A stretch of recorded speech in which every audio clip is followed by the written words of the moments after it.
Assalamualaikum warahmatullahi wabarakatuh.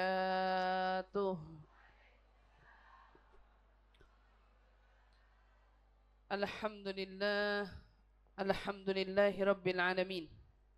Wabihi nasta'inu ala umuri dunya waddin. Wassalatu wassalam ala ashrafil anbiya'i wal mursalin Sayyidina wa habibina wa syafi'ina wa qurrati a'yunina Muhammadin sallallahu alaihi wa ala alihi wa sahbihi wa sallam. Subhanaka la ilma lana illa ma 'allamtana innaka antal alimul hakim. Rabbi zidna ilma warzuqna fahma. Amin amin ya rabbal alamin. Allahumma inna nas'aluka ilman ladunni wal mashrab safiyal hani ya wahhab ya ghani. Allahumma inna nas'aluka ilman ladunni wal mashrab safiyal hani ya wahhab ya ghani. Allahumma inna nas'aluka ilman ladunni wal mashrab safiyal hani ya wahhab ya ghani. Alhamdulillah tsumma alhamdulillah. Limpahan syukur bersama kita panjatkan kehadirat Allah Subhanahu wa taala yang mengumpulkan kita bersama di pagi hari yang penuh barokah ini di tempat ini, di salah satu daripada rumah Allah Subhanahu wa taala, yang mudah-mudahan duduknya kita di sini mendapatkan pandangan rahmat dari Allah Subhanahu wa taala dan juga cucuran ampunan dari Allah Subhanahu wa taala, dan juga tentunya mudah-mudahan harapan kita semua mendapatkan keridhaan dari Allah Subhanahu wa taala, yang mana dengan amal-amal kita ini Allah perkenankan kita dengan anugerah diwafatkan husnul khatimah insyaallah. Amin amin ya rabbal alamin. Alhamdulillah. Salah seorang ulama pernah mengingatkan kepada kita, la yu'abul mar'u bifagrihi wala bi jasadihi. Seseorang itu tidaklah tercela karena apa? Karena kemiskinannya. Dia juga tidak tercela karena bentuk tubuhnya, ini fisiknya, yang mungkin barangkali tidak sempurna, ya, tidak ideal, umpamanya gitu. La yu'ab. Fa inna dzalika la quwwata lahu wala qudrah. Kenapa dibilang? Karena orang itu tidak punya kemampuan mengatur itu semua. Ya. Rezeki bukan kita yang ngatur. Rezeki diatur sama bentuk fisik tubuh kita juga. Itu bukan kita yang ngatur, bukan kita punya mau, tapi Allah yang ngatur. Ada orang kurus, ada orang gemuk, gitu ya. Ada orang bilang itu dia gemuk gara-gara makannya. Yang gemuk ditanya, perasaan saya makannya dikit, ya kan? Perasaan saya makannya dikit. Macem-macem. Yang kurus dikira kurus banget badan, kagak makan ya. Padahal makannya sepiring melentung. Ya, kayak nambah lagi. Kayak bingung larinya kemana gitu. Kenapa? Karena itu semua di luar kemampuan kita. Kita nggak bisa ngatur panjangnya badan kita, tingginya, pendeknya, itu di luar kemampuan kita. Kita nggak bisa ngelakuin itu semua karena itu sudah menjadi apa yang Allah tetapkan kepada kita. Innama yu'abu 'alal mar'u, diingetin. Sesungguhnya orang itu bisa tercela gara-gara apa? Ala lisani wa qabh a'malih. Orang bisa tercela perkara mulutnya dan buruk perangainya. Gitu. Orang tidak tercela karena miskin. Jadi umpamanya kalau kita ngerasa dari sisi ekonomi kita nggak berlebihan, jangan nganggap kita ini tercela dan rendah, nggak ada rendahnya. Karena itu sudah menjadi apa yang Allah tetapkan kepada kita. Bagi kita yang melihat orang dari sisi rezekinya nggak berlebihan, orang dari sisi rezekinya kesulitan, kita nggak boleh celak dia, nggak boleh kita hinakan dia, nggak boleh. Karena itu di luar dari kemampuan dia sendiri yang menjalani. Kebayang nggak kalau ada orang suka celak orang susah, ya, dia celak orang susah. Coba hidupnya ditukar. Yang nyela suruh jalanin hidupnya orang susah itu mau apa kagak kira-kira? Bakalan mau. Kita sebagai manusia mikir aja, itu orang jalanin hidupnya yang menjadi suratan takdir Allah kepada dia susah itu kan gak mudah. Tapi Allah gak kasih catatan itu barangkali buat kita. Masa iya kita sampai hati buat celak-celak dia? Ini jelas bukan daripada adab. Tapi apa? Orang tidak tercela karena miskin, tidak tercela karena bentuk fisiknya, tapi orang bisa tercela karena mulutnya. Mulutnya.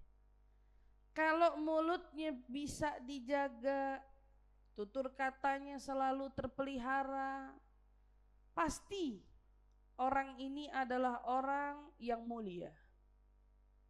Tetapi bila mana dia punya tutur kata tidak ada aturannya, bila bicara seenak maunya, pasti orang ini orang yang hina. Itu pasti. Makanya kita dikasih amanah sama Allah Subhanahu wa taala mulut. Amanah mulut ini yang Allah titipin sama kita bukan buat kita ngomong seenaknya. Tetapi amanah mulut yang Allah titipkan sama kita ini buat kita bisa menjadi orang yang kalau bicara baik ucapannya. Baik ucapannya. Selanjutnya apa? Orang juga bisa tercela, barangkali mulutnya diam tapi dia punya perangai, tingkah laku, gerak-gerik, perbuatannya ternyata perbuatannya buruk, jauh dari akhlak, jauh dari yang Nabi ajarkan. Maka orang seperti ini pun orang tercela. Perangainya, tingkah lakunya, ngomongnya masih sedikit, ya. Tapi kalau jalan nyeruduk orang nggak minta maaf, nah gitu. Kalau jalan nyeruduk orang nggak minta maaf. Kalau jalan kesengkat kaki orang nggak minta maaf. Kalau jalan ngelewatin orang nggak pakai permisi. Kalau jalan papasan sama orang udah berkali-kali cukup dikenal tapi enggan menegur, enggan menyapa. Ini kan perangainya nggak baik orang begini, gitu ya. Atau mungkin barangkali ditegur, disapa tapi nggak dijawab. Baik apa enggak itu perangai? Nggak baik. Atau mungkin bukan dari itu semua, cukup dari bahasa tubuhnya. Jadi orang nih, kita kalau duduk sama orang kita nyaman, bahasa tubuh kita tuh kagak bisa bohong. Nih tubuh juga punya bahasa. Duduk sebelah orang yang nyaman sama duduk sebelah orang kagak nyaman, itu biar kata minggiran sedikit itu sempit, dia lebih rela duduk sempit, ngasih jarak kepada orang di sebelahnya karena dia nggak nyaman sama tuh orang. Gitu. Bahasa tubuhnya nggak suka. Kalau ngelihat orang kayak kotor, nggak nyaman. Ini bahasa tubuhnya orang belagu, bahasa tubuhnya orang sombong, ya. Kayaknya nggak level gitu diajak ngomong sama yang begitu. Atau mungkin nggak selevel, sefrekuensi, jadi ngomongnya capek deh. Sombong, punya perangai, sombong, punya budi pekerti perbuatan, nggak bikin kamu menjadi bernilai, justru kamu tercela. Terutama di mata Allah kau tercela, di mata Rasul pun kau tercela, di mata para malaikatnya kau pun tercela, di mata makhluk sudah pasti kau tercela. Sudah pasti. Harusnya gitu kan. Maka PR-nya kita nih merenungi sama-sama nikmat Allah yang Allah berikan kepada kita nih, bukan karena kita nih hebat, bukan karena kita nih orang yang layak. Karena seumpamanya jika Allah menganugerahkan kita karunia-Nya atas dasar ibadah kita kepadanya, asal tahu aja, ibadah kita yang kita lakukan kepada Allah, jika Allah mau bayar kita mau dikasih upah nih, Kita nggak pantas bahkan minum seteguk air dari yang Allah berikan kepada dunia ini. Seteguk air aja kita nggak pantas.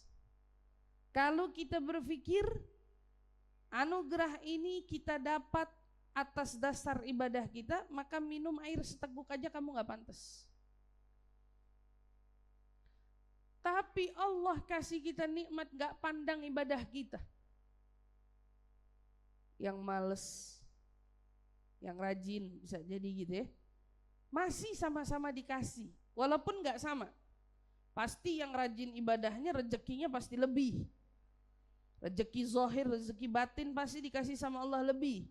Dari sisi berkah aja udah beda orang ini, gitu kan? Tapi ada orang di sana sholat males, ngaji males, ya. Kalau wirid zikiran males. Tapi giliran yang seneng-seneng perkara duniawi paling depan ya, paling rajin misalnya gitu. Kita lihat nih orang-orang yang begini nih, Bu, orang-orang yang begini diputus nggak sama Allah rezekinya?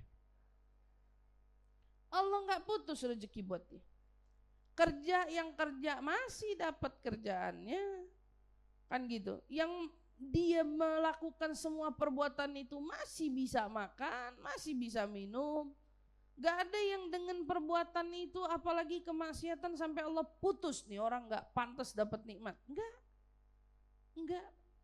Kalau kita tahu apa yang Allah berikan kepada kita bukan karena kita ini kelebihan ibadah, bukan karena kita ini emang dasaran orang-orang yang mulia, lalu mau apa yang kamu mau sombongkan?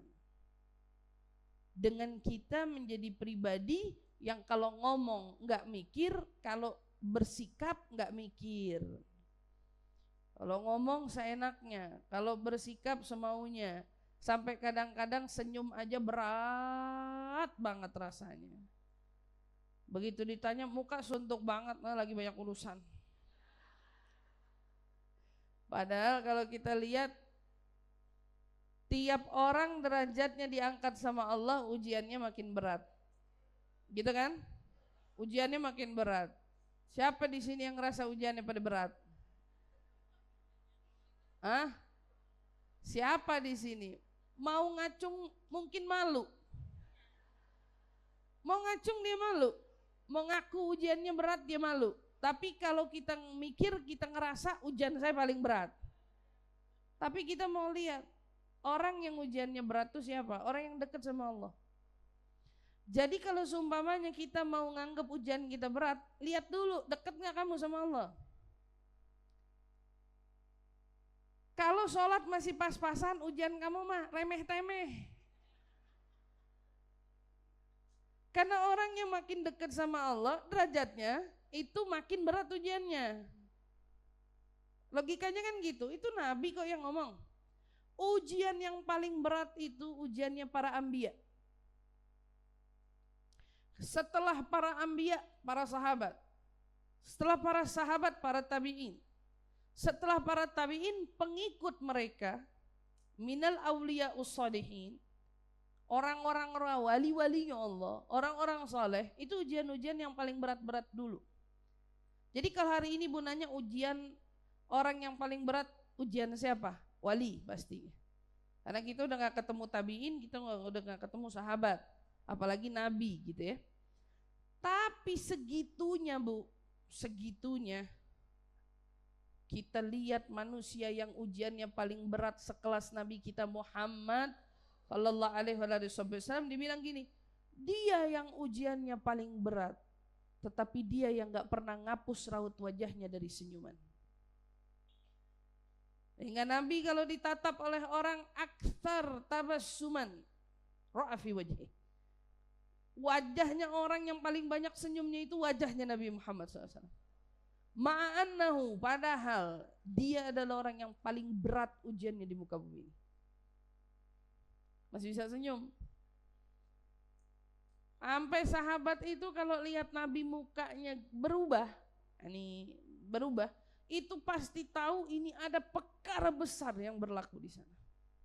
Gak mungkin enggak. Karena apa? Nabi mau perang, Nabi mau apa, itu senyum gak lepas dari wajahnya.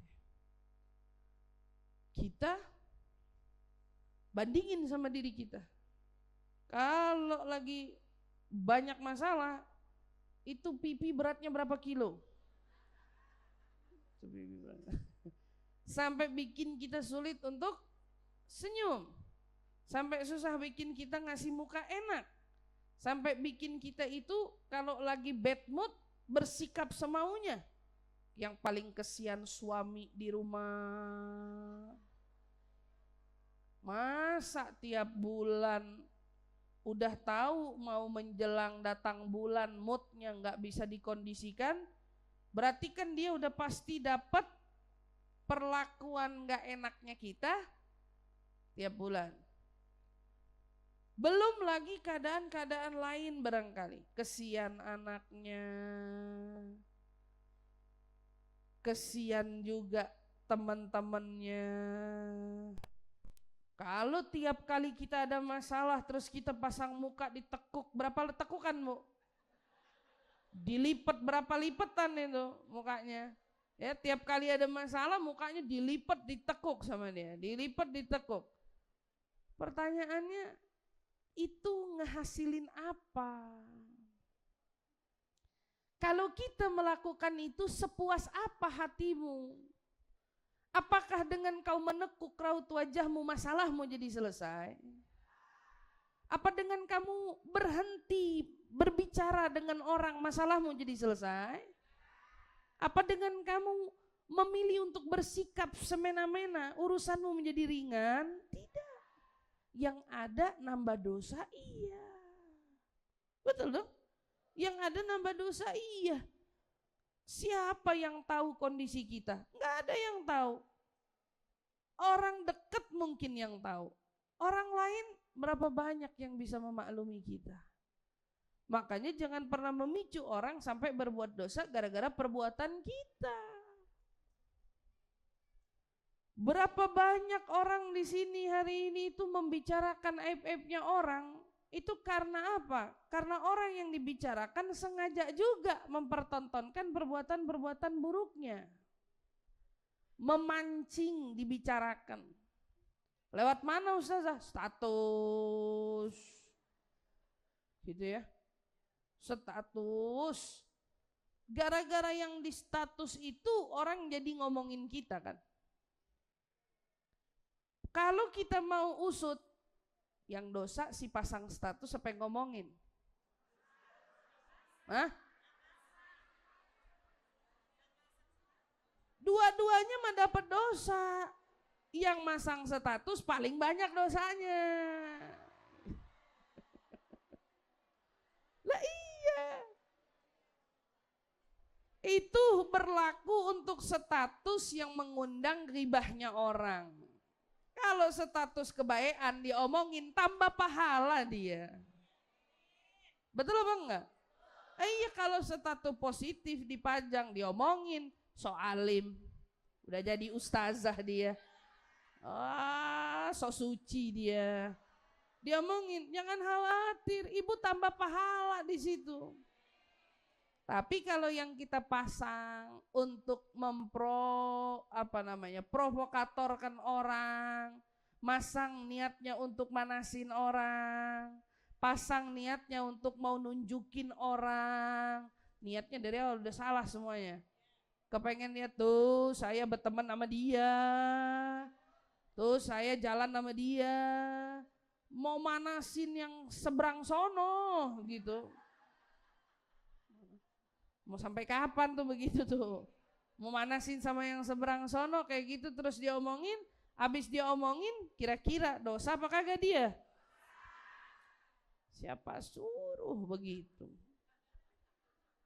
Siapa suruh begitu? Dan itu dosa, dua-duanya juga dosa gitu kan. Dia pancing orang buat bicarain dia, dibicarain sama orang, sama lah mereka semua. Nauzubillah min dzalik, nasallallahu alaihi wasallam. Tapi kita belajar. Amanat yang Allah titipkan sama kita berupa lisan. Lisan kita ini amanah. Jadi kalau kita mau ngomong, ingat-ingat amanah. Ngomonglah sesuai dengan amanah. Apa amanahnya? Qulil haqq. Allah perintahin kita ngomong yang hak. Ngomong jangan meng-meng, jangan ngaco-ngaco, jangan ngomong yang benar. Sampaiin yang hak, jangan suka dibumbuin.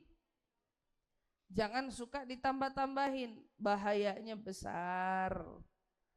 Punya mulut, bahayanya besar. Berapa banyak nanti orang di padang mahsyar diadili sama Allah bukan karena dosa matanya, bukan karena dosa telinganya, bisa jadi juga bukan karena dosa-dosa anggota tubuh lainnya, tapi justru dosa mulutnya. Makanya nanti di padang mahsyar sebelum Allah mengadili mulut, mulut distrembas dulu, diem, gak boleh ngomong. Aku mau nanya sama anggota tubuh yang lain, mulut disuruh diem. Karena nih mulut nih, kalau seumpamanya gak dibungkam, dia bakal terus nyerocos ngomong. Dia bakal terus nyerocos ngomong, mencari pembelaan atas apa yang dia perbuat. Enggak. Berarti kan kalau dipikir-pikir bisa jadi itu.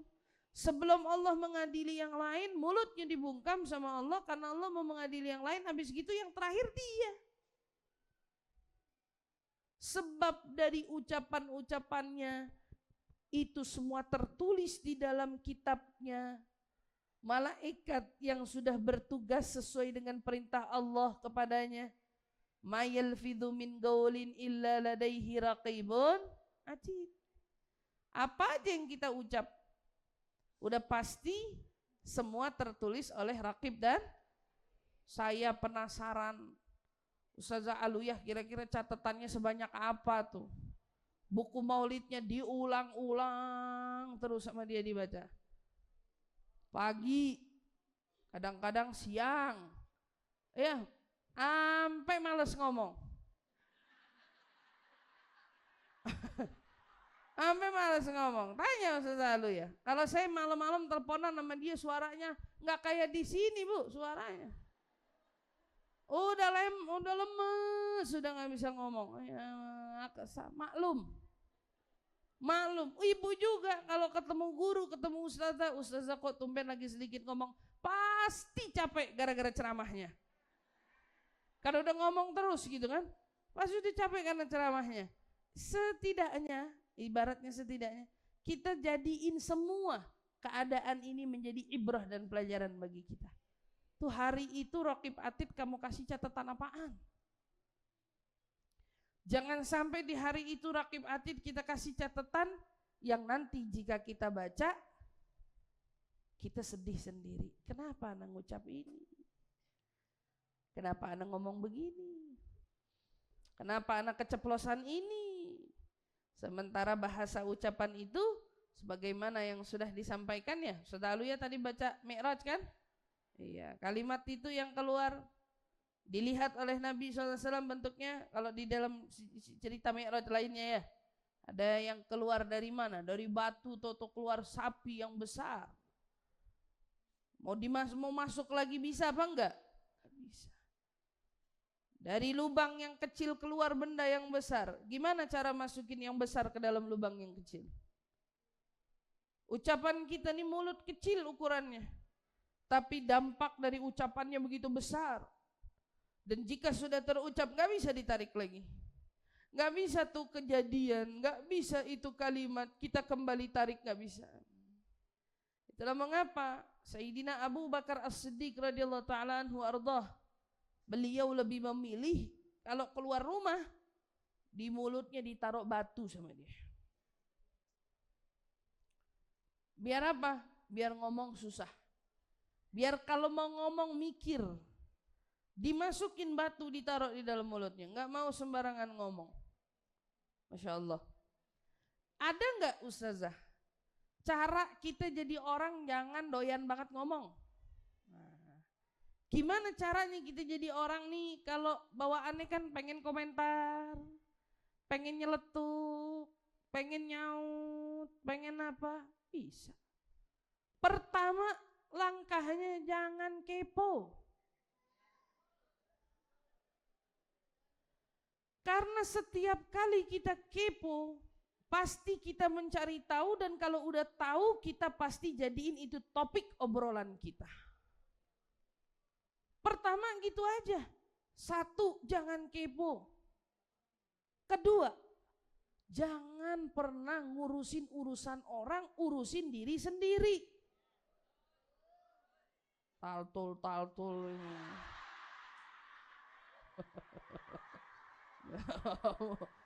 Taltul aja. Belajar nggak usah peduli sama urusan orang, tapi fokus sama urusan kita. Ini kan kita hidup nih pasti punya tujuan kan? Arahnya mau kemana, mau cari apa, mau menjemput ridha Allah dan Rasul. Fokus saja sama dirinya. Ada orang bilang, Ustazah, gimana kita mau fokus kalau segala sesuatunya itu terpampang jelas di sekitaran kita? Ada aja tingkahnya kelihatan, ada aja ya perbuatannya kelihatan.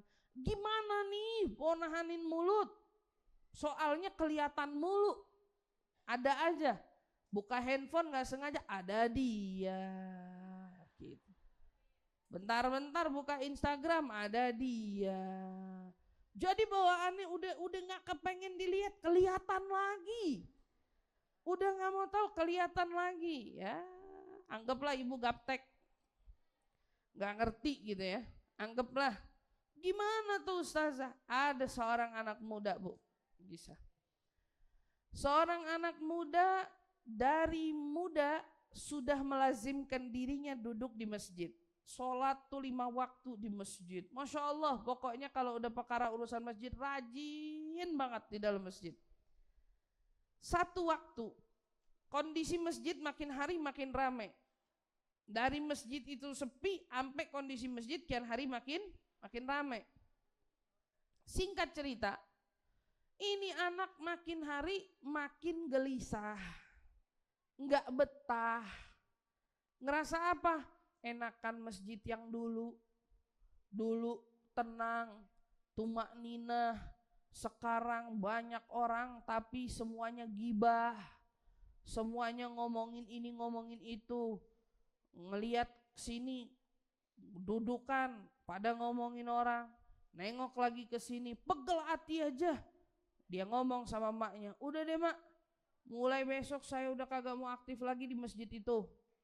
Kenapa? Kata maknya, soalnya tiap kali saya pergi ke sana kayaknya lebih banyak dosanya daripada banyak ibadahnya. Dia ngomong sama ibunya, emang ada apa nak? Itu mak, tiap kali saya pergi ke masjid saya jumpai orang-orang yang pada di masjid itu mengundang emosi. Di masjid dia pada rebaan, di masjid dia pada tiduran, di masjid dia pada apa? Pada makan. Di masjid dia seenaknya, dia pada ngomongin orang. Dia nggak tahu apa kemuliaannya masjid. Pokoknya pegel hati lah tuh anak. Pegel hati. Enggak deh mak, daripada saya balik ke masjid itu saya jadi makan hati, saya jadi nambahin dosa, mending saya kagak ke situ. Nah ini kan gitu ya, anaknya bilang. Maknya bilang, boleh nak, boleh kalau kamu besok kagak mau ke situ lagi nggak apa-apa. Tapi sebelum kamu melakukan itu, coba mama suruh dulu kamu hari ini ke masjid. Bawa nih air, isi yang penuh. Tapi kamu iterin tuh masjid 10 kali.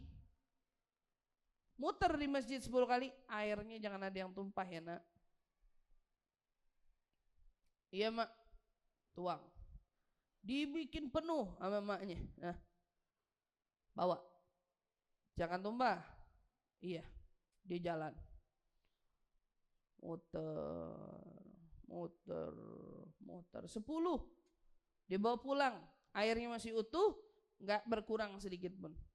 Alhamdulillah mak, yang emak suruh udah saya lakuin, airnya nggak ada yang tumpah, airnya masih utuh, saya udah lakuin apa yang emak suruh. Maknya nanya, di masjid ada siapa aja? Ada siapa aja, kata anaknya. Kagak perhatian, Mak, katanya. Orang lagi fokus ngurusin gelas, air jangan tumpah. Kagak sempet lihat di masjid ada siapa. Kalau nggak sempat lihat, kali denger di masjid tadi orang-orang lagi pada ngomongin apa? Boro-boro, Mak. Lihat aja kagak, apalagi denger, katanya dibilang. Nggak kedengeran. Ibunya kemudian kasih nasihat bijak. Nah, kalau mau jadi manusia bener itu, PR-nya cuma satu, yang fokus. Jangan ngurusin urusan orang. Kalau kamu di dalam mengamalkan suatu perbuatan dalam hidupmu seperti fokusmu menjaga air agar tidak tumpah itu, kamu gak akan sempat ngelihat ada orang walaupun di dalam ruangan yang sama. Yang satu lagi gibah, yang satu lagi bertingkah, yang satu lagi tiduran, yang satu gak sempat, Nak. Maka anak itu paham. Mungkin kemarin-kemarin dia terlalu kepo. Dia terlalu kepo, ngelirik ke sana kemari, ngeliat ke sini, ngeliat ke situ, sampai pada akhirnya dia bukannya mencapai tujuannya, dia justru sibuk dengan urusan orang. Kalau kita mau belajar jadi orang baik, jangan repot kritik orang yang belum baik. Jangan repot ngurusin si ini gimana sih, gak ngerti apa majelis taklim itu kayak apa, gak paham apa caranya ngehormatin majelis, gak ngerti, mau ngapain. Tugas kita fokus, jangan ngotorin hati dan mulut. Lurus aja jalan. Andai setiap orang menerapkan ilmu ini dalam hidupnya, dia mau duduk di majelis, saya yakin duduknya bisa istiqomah, gak terkontaminasi oleh keadaan apapun yang ada di majelis itu. Enggak, kadang-kadang kan kita juga bisa jadikan ini pelajaran kita di dalam bermajelis. Aduh, gak nyaman lihat dia, aduh gak enak dah ketemu dia, ya udah dah kita gak mau dah kalau ada dia. Emang gak punya fokus, gak punya arah kalau orang begitu. Majelis bentaran, bubar, gak datang-datang lagi. Kenapa? Alasannya ada seseorang yang bikin hati jadi kotor, ngurusin orang, hati jadi kotor. Bukan yang di situ tempatnya kita ngelawan, gak lah datang lagi ke situ. Ogah ngapain, kalau jadi nambahin dosa kan mendingan gak usah ya ustazah. Siapa bilang? Di situ justru tempatnya kita belajar. Di situ justru tempatnya kita menempa iman. Di situ justru tempatnya kita menambahkan ketaatan. Masa iya kamu compare dengan hanya penyakit hatimu? Min syarri ma sana'tu abu'u laka bi ni'matika 'alayya wa abu'u bi dzambi faghfir li fa innahu la yaghfiru dzunuba illa anta. Perbanyak tiap kali ingat dosa, Allahumma anta rabbi. Baca Allahumma anta rabbi. Kan hafal semuanya insyaallah. Yang belum hafal, hafalin dari sekarang. Sayyidul istighfar, baca itu Allah gugurin dosa. Walau kana mithlu zabadil bahr. Walau dosanya sebanyak buih di lautan. Sebanyak apapun dosa dia, diampunin sama Allah. Karena kita punya Allah, zat yang maha pengasih, maha penyayang. Ingat dosa kita. Jangan ingat dosa mudah-mudahan Allah berkahi kita di bulan Rajab ini, sampai kita diberkahi juga di bulan Sya'ban nanti insyaallah. Dan mudah-mudahan Allah sampaikan umur kita pada bulan suci Ramadan. Mudah-mudahan Allah jaga mulut kita, jaga hati kita, sehingga kita bisa makmurkan bulan Rajab ini dengan istighfar, dan kita bisa makmurkan bulan Sya'ban dengan salawat kepada Nabi Muhammad sallallahu alaihi wasallam, dan kita bisa makmurkan bulan suci Ramadan dengan memperbanyak tilawah Quran insyaallah. Amin amin ya rabbal alamin. Kita doakan bersama semoga Majelis Taklim Babul Khairat yang kebetulan dipimpin oleh Ustazah Mardiah, mudah-mudahan Allah panjangkan umur, Allah sehatkan badan, Allah berkahi dia, rumah tangga dan segenap keluarga besar Guru Hadi. Mudah-mudahan insyaallah dalam keadaan kesehatan, keafiatan, mudah-mudahan panjang umur dalam ketaatan. Insyaallah mudah-mudahan Allah Subhanahu wa taala pertemukan kita kembali di lain kesempatan setelah hari raya Lebaran, insyaallah dalam keadaan sehat, afiat. Mudah-mudahan semua hajat kita diijabah oleh Allah Subhanahu wa taala. Majelis taklim kita dicucurkan banyak keberkahan, banyak ampunan, banyak juga kemanfaatan dan kebaikan dari Allah Subhanahu wa taala kepada seluruh para jemaah yang istiqamah. Mudah-mudahan Allah semakin istiqamahkan langkahnya. Yang belum istiqamah diistiqamahkan Allah langkahnya. Mudah-mudahan yang digugurkan dosa-dosanya, mudah-mudahan semua dosa-dosanya tak tersisa. Yang belum digugurkan, ya Rab, di tempat ini jangan pulangkan kita kecuali Engkau telah gugurkan semua dosa-dosa kita. Amin amin ya rabbal alamin. Rabbana la tuzigh qulubana ba'da idh hadaitana wa hab lana min ladunka rahmatan innaka antal wahhab. Rabbana atina fid dunya hasanah wa fil akhirati hasanah wa qina adzaban nar wa adkhilna ya rabb jannah ma'al abrar ya aziz ya ghaffar. Subhana rabbika rabbil izzati amma yasifun wa salamun alal mursalin walhamdulillahi rabbil alamin. Amin amin ya rabbal alamin. Pada jemaah Majlis Taklim Babul Khairat, saya selaku guru tetap di sini mohon dibukakan pintu maaf yang sebesar-besarnya bila selama mengajar terdapat kesalahan kekhilafan baik yang disengaja ataupun tidak. Dimaafin atau enggak ibu-ibu? Dimaafin apa kagak? Terima kasih banyak. Dan ibu-ibu juga bila mana ada yang berbuat salah baik sengaja ataupun tidak oleh saya udah pada maafin semuanya, udah pada diridhoin semua. InsyaAllah Allah jaga kita semua, Allah pelihara kita semua. Ketemu lagi nanti insyaallah di lain kesempatan. Amin amin ya rabbal alamin. Terima kasih banyak untuk segala perhatian. Kurang lebihnya mohon dibukakan pintu maaf yang sebesar-besarnya. Wal afu minkum. Wassalamualaikum warahmatullahi taala wabarakatuh.